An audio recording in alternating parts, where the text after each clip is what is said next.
Marie-France Pizier était assise en silence sur la véranda de son hôtel particulier de Saint-Cyr-sur-Mer par une nuit d'avril 2011. La brise méditerranéenne caressait ses cheveux qui, malgré les marques du temps, conservaient une élégance intellectuelle. Mais derrière la façade d'une icône culturelle et féministe, se cachait une tristesse indéfinissable qui la rongeait d'une force terrifiante. À 66 ans, celle qui avait été une source d'inspiration inépuisable pour François Truffaut et l'incarnation de la liberté dans la nouvelle vague, apparaissait désormais comme le portrait d'une impasse, une douleur indicible, la dévorant de l'intérieur. On se demandait ce qui se cachait vraiment derrière ses yeux intelligents et perçants, désormais emplis de désarroi et de désespoir. La douleur de Marie-France ne tient pas seulement au vieillissement de son corps ou à la fin de sa carrière. Elle prend la forme de souvenirs douloureux, d'une profonde solitude enracinée, dans des tragédies familiales qu'elle a patiemment dissimulées sous le masque d'une intellectuelle de gauche engagée. Elle se trouve actuellement dans un silence pesant, au sein d'une villa à la fois magnifique et lugubre. Chaque vague qui s'écrase sur le rivage semble raviver un sombre secret lié à la mort de ses parents, tous deux des suicides, un héritage de douleur qu'elle a lutté toute sa vie pour surmonter et qui, à présent, ressurgit pour réclamer vengeance. Une mélancolie de trahison, la peur de voir s'effondrer les valeurs morales qui lui sont chères, et une vérité douloureuse sur la rupture de ses relations avec ses proches suite au scandale sexuel impliquant son beau-frère, une personnalité célèbre, ressurgissent avec une force inouïe dans l'obscurité du sud de la France. Marie-France Pizier semble dissimuler la vérité d'une âme brisée, l'incapacité de trouver un sens à la lutte pour la justice et la vérité qui a jalonné son existence. Cette tristesse, telle une vague froide et sourde, suggère qu'elle garde le secret de ses véritables sentiments face à l'effondrement de ses idoles et de ses idéaux. À l'approche de ses derniers jours, l'obsession de la mort l'envahit. Son silence n'était pas synonyme de paix, mais d'un combat intérieur entre la préservation de la dignité d'une étoile et le désir désespéré de se libérer du fardeau des sombres secrets d'autodestruction et de la douleur de l'abandon. Le premier chapitre de ce dénouement est le portrait mélancolique d'une légende prisonnière d'un château de souvenirs lugubres, où la tristesse règne en maître et où la vérité, tel un fantôme tapi sous la surface glacée, attend un instant de vulnérabilité pour révéler la vérité crue d'un cœur qui a trop aimé, trop compris, mais qui, en fin de compte, n'a pu se sauver des ténèbres d'un destin cruel. Elle contemple le ciel étoilé, mais son esprit plonge dans les abîmes du passé, où les secrets de famille et de carrière réclament leur libération, créant un début dramatique et tragique pour l'une des actrices les plus brillantes que la France ait jamais connue, et annonçant une fin que personne n'aurait pu prévoir.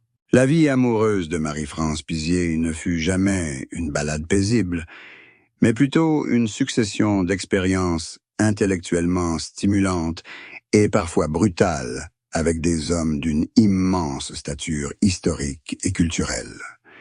Dès son premier amour passionné avec François Truffaut, qui fit d'elle une muse éternelle dans les films d'Antoine Doinel, Marie-France fit l'expérience intense de l'interaction entre l'art et la réalité, où l'amour n'était pas qu'une simple émotion, mais une lutte pour l'indépendance.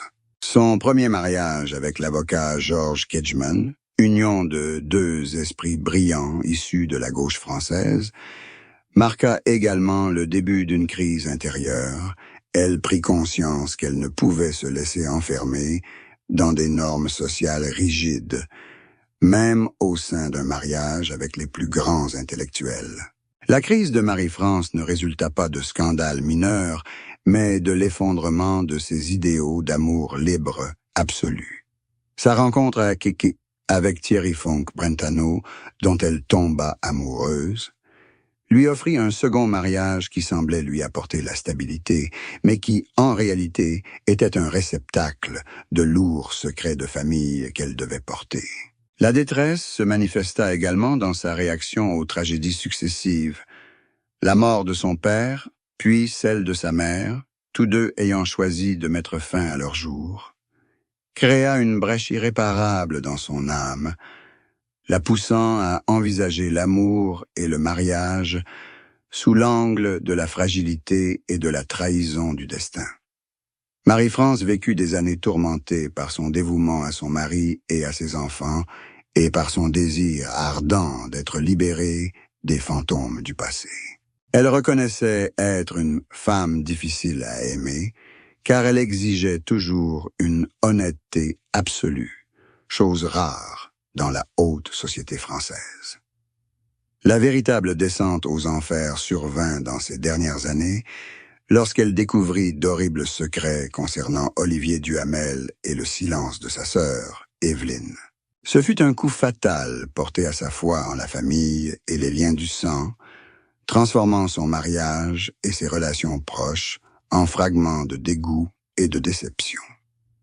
Marie-France Pizier se tenait au milieu des ruines de ses propres choix libres, réalisant que le prix de l'indépendance intellectuelle était parfois une solitude absolue et un cœur las de défendre des vérités que personne ne voulait affronter. À 66 ans, Marie-France Pizier n'arborait plus l'éclat éblouissant d'une star de cinéma. Elle exprimait désormais sa douleur comme une dénonciation d'un monde devenu à la fois étranger et cruel. Dans ses dernières conversations avec ses proches, elle ne cachait pas la profonde lassitude qui la rongeait. À 66 ans, ma douleur est un acide qui corrode tous les beaux souvenirs, me faisant prendre conscience que j'ai passé ma vie à me battre pour ceux qui, finalement, ont choisi le silence lâche face au crime, murmurait-elle, la voix encore puissante, mais teintée d'une émotion contenue. À cet âge, sa douleur prenait la forme d'une aliénation totale. Les valeurs de la génération de 1968 qu'elle représentait ayant été corrompues ou trahies par ceux-là même qui y étaient impliqués. Elle confiait se sentir épuisée d'incarner cette femme forte, cette sœur de la justice, dans une famille qui se désagrège sous le poids de secrets sordides. La tristesse de Marie-France provenait aussi des douleurs physiques, du cancer du sein et de ses complications, mais elle y voyait simplement la manifestation extérieure d'une âme profondément brisée. À 66 ans, elle confiait être souvent hantée par la mort de sa mère, se demandant si elle ne sombrait pas dans le même piège d'autodestruction, où chaque havre de paix était devenu un gouffre de désespoir.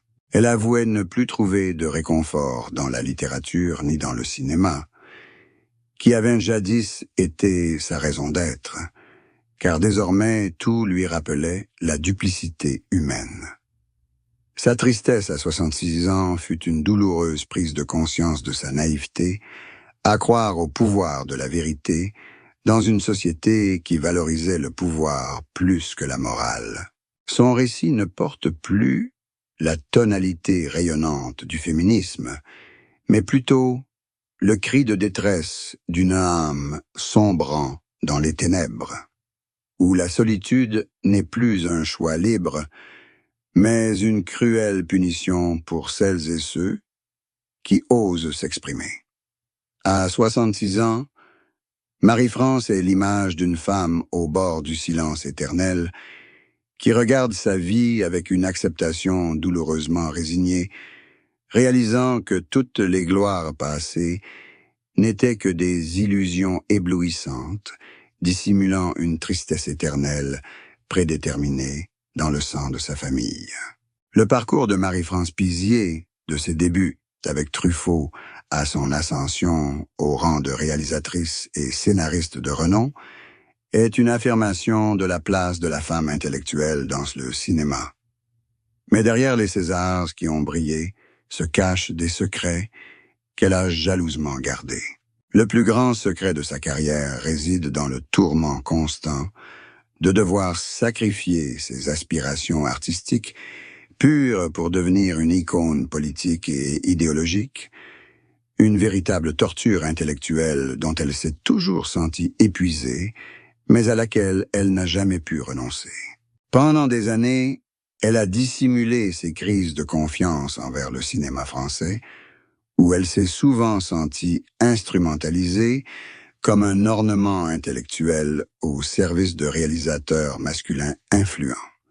Marie-France a également caché le secret de ses réécritures secrètes de scénarios, y intégrant des messages amers sur sa famille, transformant ainsi sa carrière en une forme rudimentaire de thérapie psychologique pour faire face au traumatisme de la mort de ses parents. Son parcours a aussi été marqué par une concurrence féroce et la peur de tomber dans l'oubli avec le déclin de sa beauté, une peur qu'elle a toujours masquée par une attitude désinvolte face à la presse. Elle dissimulait également son soutien passé à des mouvements politiques plus radicaux qu'elle ne l'affirmait ouvertement, une rébellion subtile contre l'ordre social auquel elle appartenait. Chacun de ces rôles marquants, de cousin-cousine à les sœurs Brontë, était pour elle un moyen d'exprimer, à travers le personnage, sa propre souffrance, elle qui était constamment contrainte d'incarner la femme parfaite. Marie-France gardait le secret de sa profonde aversion pour la célébrité, car celle-ci la privait du droit à la vulnérabilité et à l'erreur. Sa carrière était un château de cartes, bâti sur le secret et une maîtrise émotionnelle absolue. Elle y jouait le rôle de la maîtresse du jeu, mais était en réalité victime des attentes qu'elle avait elle-même suscitées. Elle savait que l'intellect était le meilleur masque pour dissimuler une sensibilité exacerbée, et elle l'utilisa à la perfection jusqu'à ce que des secrets de famille éclatent au grand jour. Révélant une Marie-France blessée derrière le voile ténu du glamour artistique et transformant son héritage en une symphonie de vérité étouffée et de gloire ternie. À la fin de sa vie à Saint-Cyr-sur-Mer, Marie-France Pizier livra une confession bouleversante qui ébranla l'image de la femme de fer, révélant une vérité sur un amour trahi non par les hommes, mais par les femmes de sa propre famille.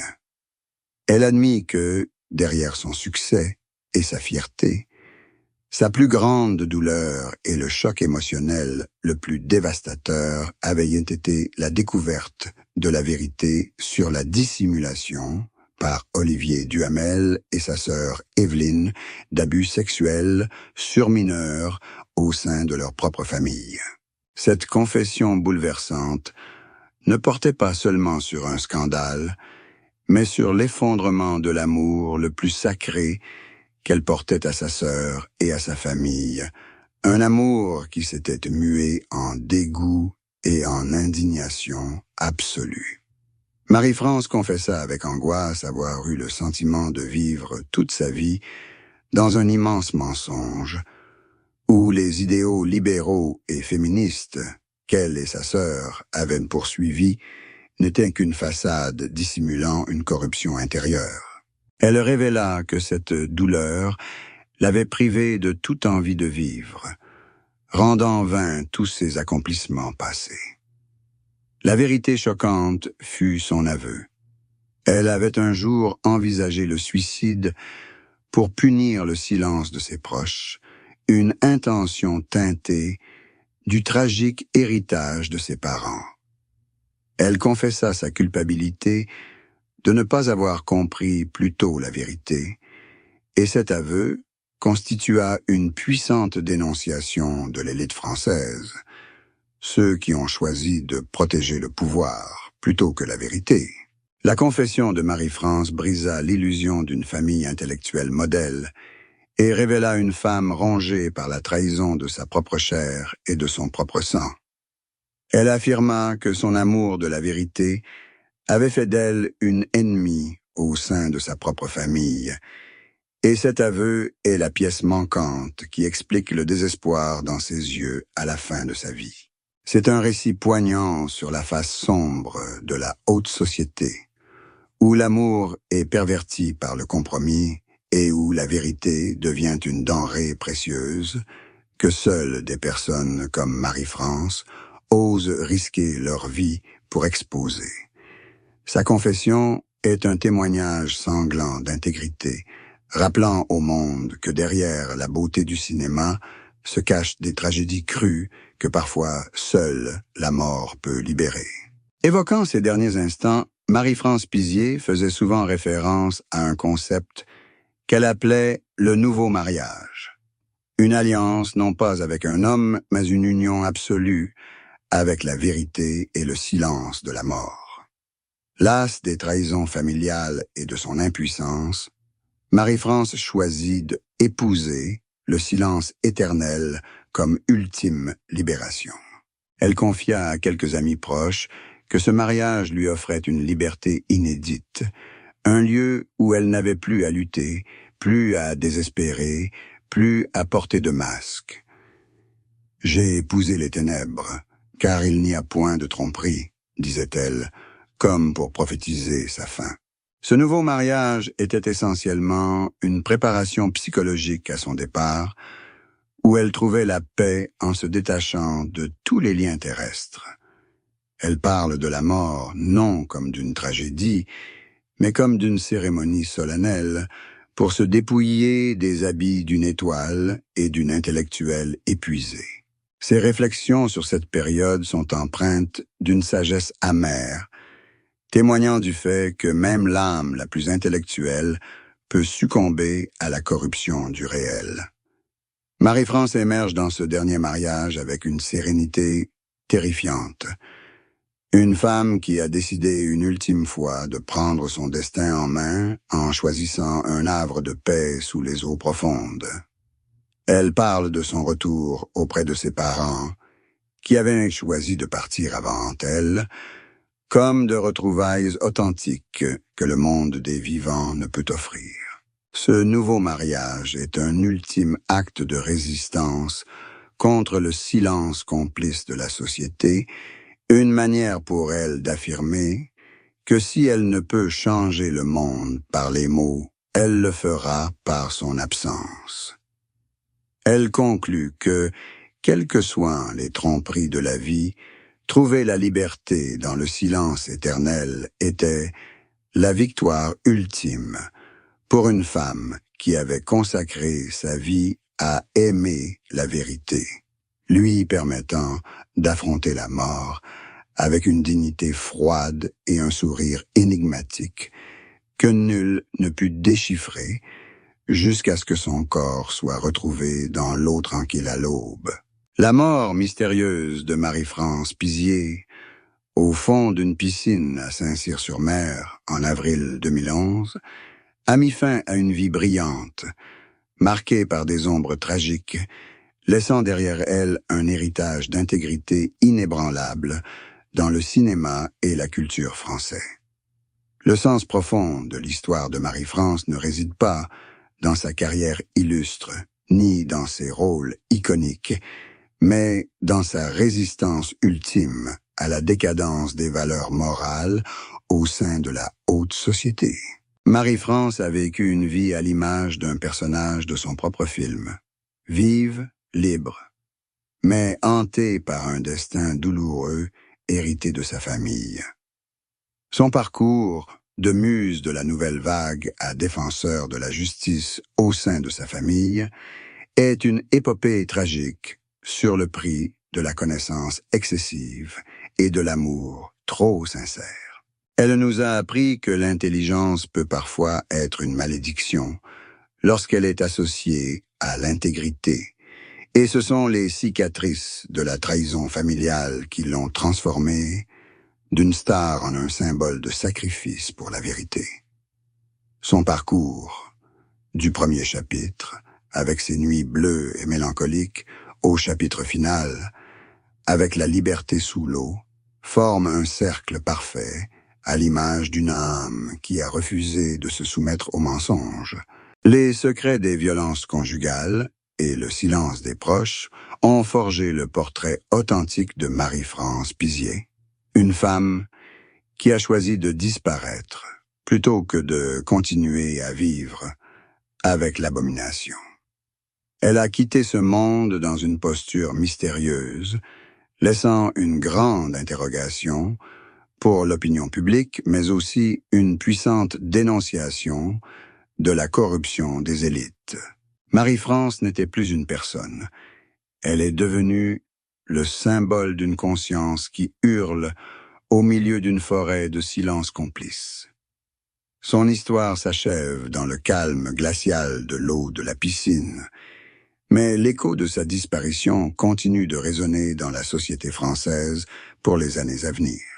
Alors que le rideau tombe définitivement, nous découvrons l'immortelle Marie-France Pizier, une femme qui a conquis le monde par son intelligence, mais qui a racheté son âme par une décision extrême, nous rappelant que le plus grand amour est la réconciliation avec la vérité, même lorsque cette vérité risque de nous consumer, laissant une empreinte noble et profonde sur le paysage artistique et intellectuel mondial, comme une muse éternelle de la justice, de la justice, de la justice.